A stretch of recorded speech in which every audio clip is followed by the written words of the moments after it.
Good morning students.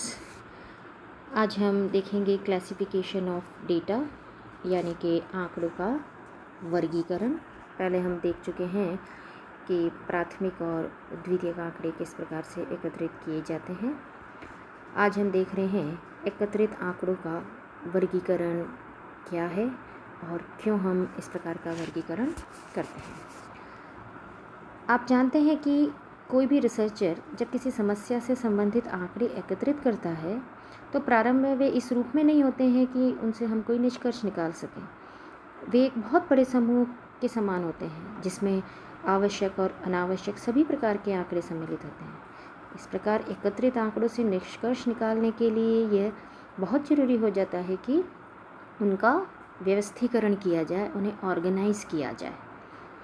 और इन्हें organise करते समय उनकी विशेषताओं के आधार पर हम उन्हें विभिन्न वर्गों में बांटते हैं। क्या करते हैं? हम उन्हें विभिन्न वर्गों में बांटते हैं। इस प्रक्रिया को ही हम आंकड़ों का वर्गीकरण कहते हैं। यानी कि जब हम एकत्रित जो सूचनाएं हैं, जो आंकड़े हैं, उन्हें विभिन्न वर्गों में बांट देते हैं, इस प्रक्रिया को ही आंकड़ों का वर्गीकरण कहा जाता है। आंकड़ों को उनकी समानता और असमानता के आधार पर विभिन्न वर्गों में विभाजित करने की क्रिया ही क्या कहलाती है? वर्गीकरण। अब ये जो आंकड़े हैं, एकत्रित आंकड़ों को उनकी विशेषताओं के अनुसार विभिन्न वर्गों यानी कि क्लासेस में बांटा जाता है, विभिन्न भागों में बांटा जाता है। ये क्लासेस, ये वर्ग कई प्रकार के हो सकते हैं, जैसे शिक्षित, अशिक्षित, धनी, निर्धन आदि। आंकड़ों की इस प्रकार किए गए प्रत्येक विभाजन को हम क्या कहते हैं? वर्ग।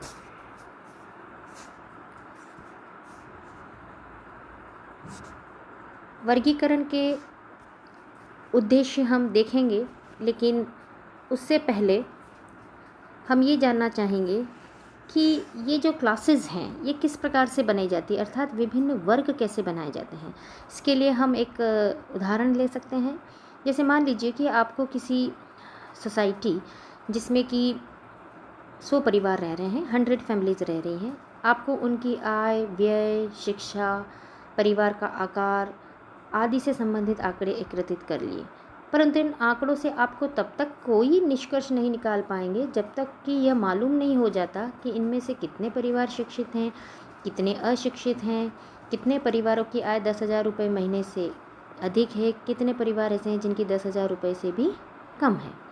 इस प्रकार आंकड़ों से निष्कर्ष निकालने के लिए ज़रूरी है कि इन आंकड़ों को उनकी विशेषता के अनुसार विभिन्न भागों या वर्गों में बांट लिया जाए। आंकड़ों के इस प्रकार किए गए प्रत्येक विभाजन को हम क्या कहेंगे? वर्ग कहेंगे।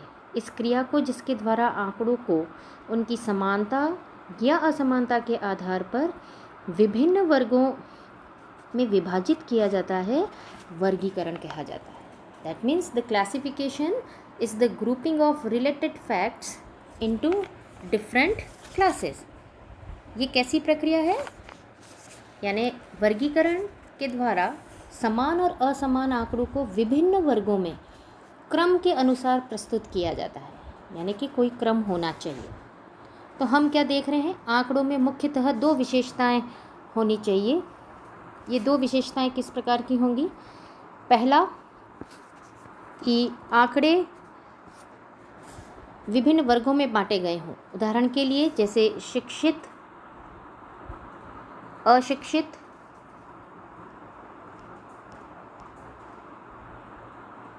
धनी, निर्धन, या इसे आप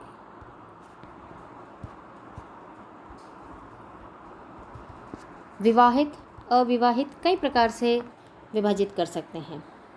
तो वर्गीकरण के अंतर्गत आंकड़ों को विभिन्न वर्गों में बांटा जाता है। ये शिक्षित, अशिक्षित या धनी, निर्धन यानी कम आय या अधिक आय या मध्यम वर्ग भी हो सकता है।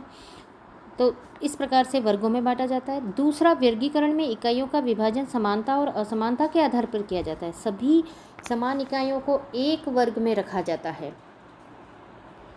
वर्गीकरण में इकाइयों का विभाजन समानता और असमानता के आधार पर करना चाहिए।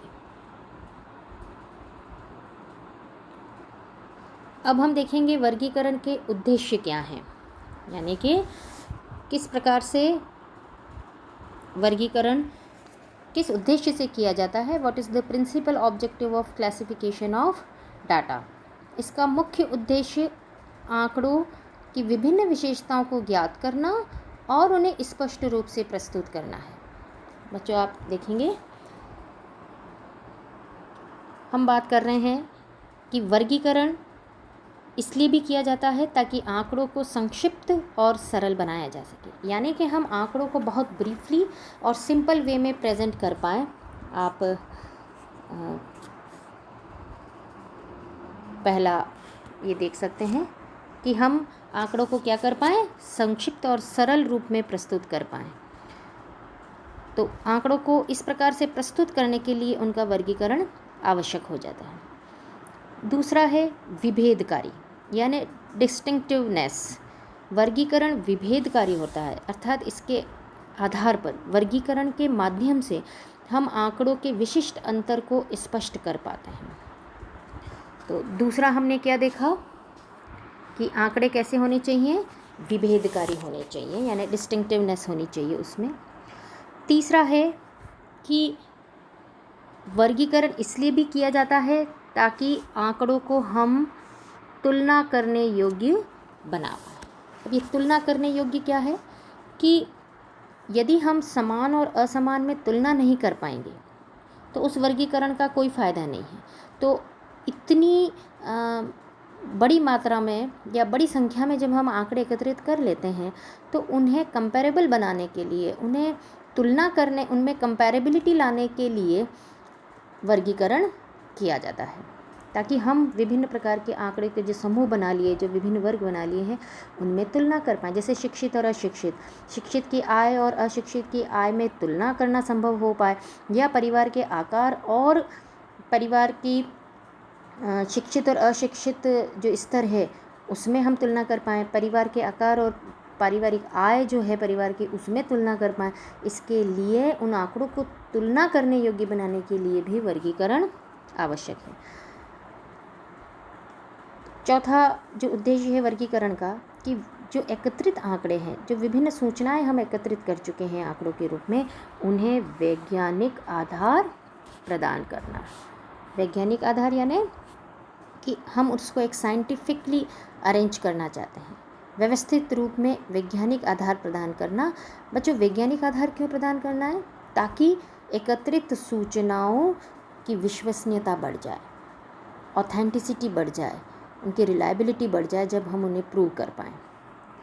नेक्स्ट देखिएगा कि एकत्रित आंकड़ों को, एकत्रित सूचनाओं को प्रभावशाली बनाने के लिए भी हम वर्गीकरण करते हैं, यानी एकत्रित सूचना को प्रभावशाली बना पाएँ हम। आकर्षक तो इसलिए बनाना है कि जो भी रिसर्चर है या जो इसे आगे स्टडी करें वो थोड़ा सूचनाओं को प्रेजेंटेबल बनाना, और इफ़ेक्टिव बनाना यानी समझने योग्य बनाना।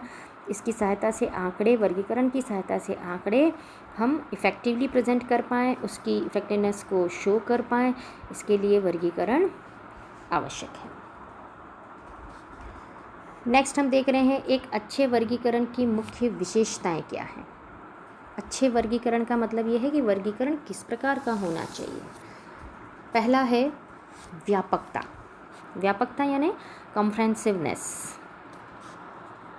इसे मान लीजिए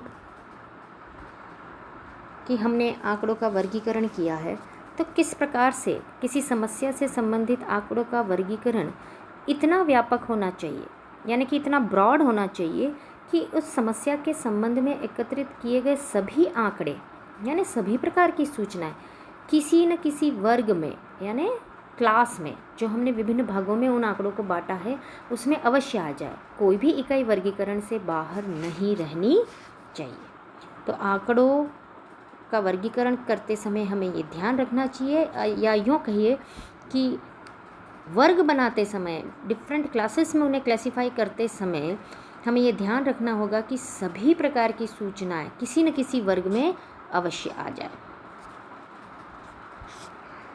दूसरा है कि वर्गीकरण स्पष्ट होना चाहिए, उसमें क्लैरिटी होनी चाहिए।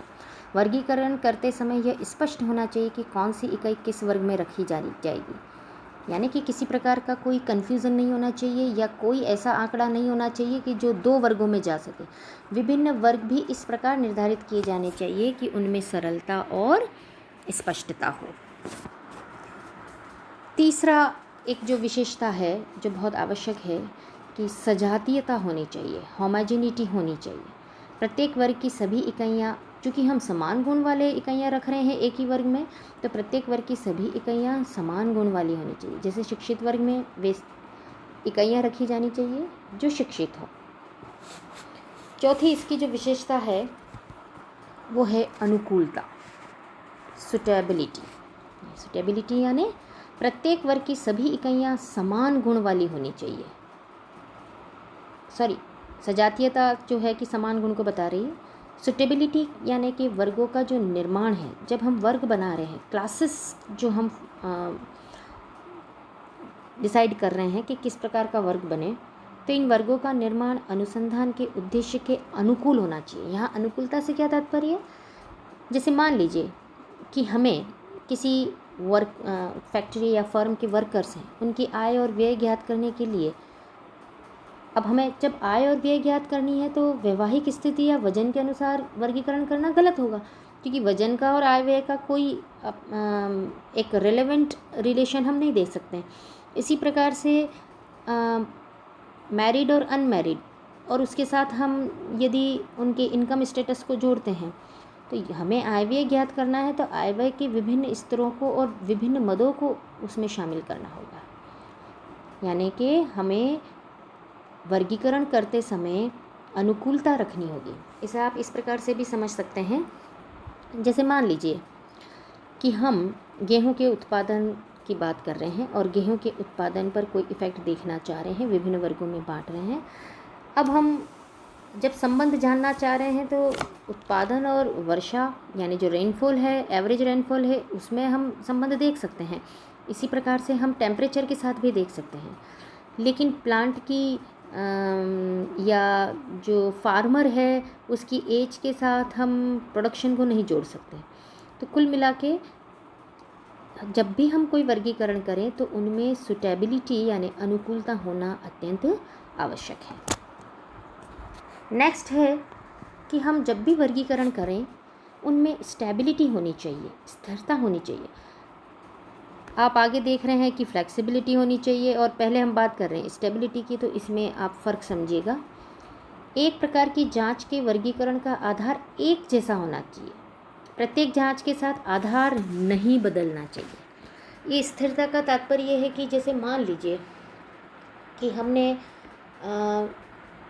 कुछ सैंपल्स लिए हैं और उन्हें मापने के लिए जो पैमाना लिया है, यानी कि जो स्केल आप जिसे कहते हैं, तो उस स्केल में स्टेबिलिटी होना अत्यंत आवश्यक है। यदि स्केल में ही परिवर्तन होता रहेगा तो हम मापेंगे कैसे? नेक्स्ट है वर्गीकरण में फ्लेक्सिबिलिटी होनी चाहिए। बच्चों, यहाँ फ्लेक्सिबिलिटी से तात्पर्य ये है कि अध्ययन के उद्देश्यों की आवश्यकता के अनुसार वर्गीकरण में परिवर्तन करने की संभावना भी होनी चाहिए। ऊपर हमने देखा स्टेबिलिटी होनी चाहिए, पहले हमने क्या देखा? स्टेबिलिटी होनी चाहिए। तो स्टेबिलिटी किस सेंस में होनी चाहिए कि वर्गों में जो आंकड़े हमने रखे हैं विभिन्न वर्गों में, उन आंकड़ों को मापने के पैमाने में स्थिरता होनी चाहिए। जैसे शिक्षा का स्तर है, अब हम मान लीजिए कि हमने शिक्षा के स्तर में 5वीं क्लास पास व्यक्ति को शिक्षित माना या 10वीं क्लास पास को माना, तो आपने एक आधार बना दिया कि हमने जो 10वीं पास हैं या 10th पास हैं उन्हें शिक्षित माना। अब आप अगली बार कुछ आंकड़ों को जब आप उस शिक्षित वर्ग में रखना चाह रहे हैं तब आपने उसका आधार ही बदल दिया, आपने 8वीं कक्षा कर दिया या 11वीं कक्षा कर दिया, तो ये आधार में परिवर्तन है। तो आधार में परिवर्तन नहीं होना चाहिए। तो यहाँ स्टेबिलिटी से तात्पर्य है कि आंकड़ों को जिस पैमाने से मापा गया है उस पैमाने में कोई परिवर्तन नहीं होना चाहिए। तो यहाँ स्थिरता और स्टेबिलिटी इस रेस्पेक्ट में यूज़ हुआ है। उसके बाद हमने देखा कि फ्लेक्सिबिलिटी होनी चाहिए। फ्लेक्सिबिलिटी का मतलब है कि फ्लेक्सिबिलिटी का यानी तात्पर्य है कि जब आपने वर्ग बनाया यानी क्लासिफिकेशन किया तो उस वर्ग में अन्य आंकड़ों को जो उसके समान हैं उनमें आने की गुंजाइश होनी चाहिए, फ्लेक्सिबिलिटी होनी चाहिए। या यूँ कह दीजिए कि जब आप अनुसंधान कर रहे हैं तो और भी विभिन्न वर्गों को उसमें शामिल करके हम आंकड़ों को एकत्रित कर पाएँ, क्योंकि जैसे जैसे हम अनुसंधान करते हैं हम कई और सूचनाओं को भी एक्सप्लोर कर रहे होते हैं। तो इस प्रकार की गुंजाइश या संभावना होनी चाहिए। धन्यवाद।